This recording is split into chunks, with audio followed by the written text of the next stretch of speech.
I'm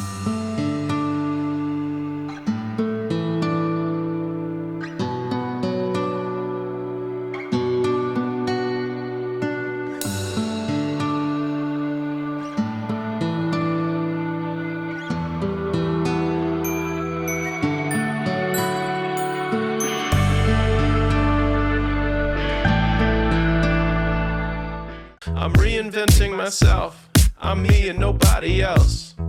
Ooh, I can't help but smile. Hello, my good people. It's time to share my experiences with what has quickly become a favorite of mine. I did a video extolling the virtues of the old 55mm Zeiss Sonar T-Star. I felt I could forego my typical 35mm choices to make the 55mm my main lens for our adventures, basically my travel lens. Maybe I've been listening to Chris Nichols too long. He doesn't really like 35. And I used to shoot with a 50. I figured 55 wouldn't be much of a stretch. However, my time with the Zeiss was short-lived once I put a 35 back onto my camera. For me, a good 35 is like that old pair of shoes. Nothing quite fits the same. For a few years, my main lens was Sony's own 35mm f1.8. It's still a solid choice as a general purpose lens, probably this lens's main competitor. I wanted something different this time and something that would perhaps inspire me to shoot more. Sigma's I-series lenses are something one would imagine living on a Leica, which in my opinion is a good thing. Actually, Sigma has L-mount versions of these lenses available in silver, except for the 35 for some reason. Anyways, but they are not available for Sony in silver. Personally, I'd love to see an E-mount version in silver on this A7C II. But Sigma's had 4 years to do that, so I'm not holding my breath on that one. Here it is, an F2.0. A viewer had suggested I look at the Viltrox Air Series 50mm F2.0 after my Zeiss video. My reply was that I don't want an F2. Well, here I am with an F2 only a few short months later. Light gathering benefits are only marginally different with an F1.8, and lenses can be made a little bit smaller at F2.0. I don't know where my resistance came from. If you're here to see a comparison between this and its larger aperture counterparts, you'll be disappointed. I'm not going to do that. This is your lighter and smaller option when you want something for traveling, or maybe you're just tired of carrying heavy gear around, like myself. Well, and it's for traveling as well. Right, construction. About that Leica light construction. I know the Leica people will be yelling at me for that. Anyway, let's talk about that build. People have mentioned how light this is. Actually, it's not particularly light at all. It comes in at 325 grams, while the Sony comes in at 280 grams, and the Viltrox Air 50mm has the word air in it for a reason at 205 grams. The Sigma is small, APS-C small actually.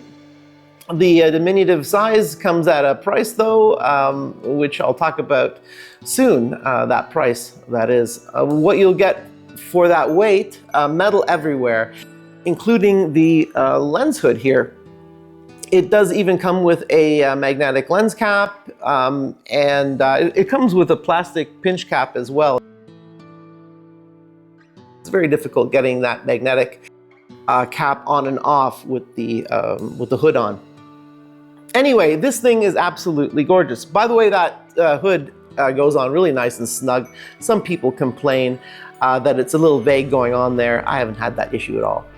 Right, this is a gem of design. It looks and feels amazing, and I'll go as far as to say it's one of the nicest handling lenses I've used in the last 30 years. Yes, 30 years. We have a manual autofocus switch here on the side, wonderfully tactile aperture ring, and a smooth as silk focusing ring that's perfectly dampened. Have I mentioned that I bought this lens with my own money, and Sigma has had no say whatsoever with the opinions I will be expressing in this video. Forgive me for gushing about this part of the lens at least anyways. There are some little negatives coming, by the way. We do have weather sealing present here, although I have yet to take it out in any inclement weather conditions. The diaphragm has 9 rounded aperture blades. Interestingly, the front element is gently concave, kind of like the Zeiss, and that is surrounded by a 58mm filter thread, which I think is excellent because I've got a lot of 58mm filters. The front element is one of 10 and 9 groups, 1 being SLD glass and 3 spherical.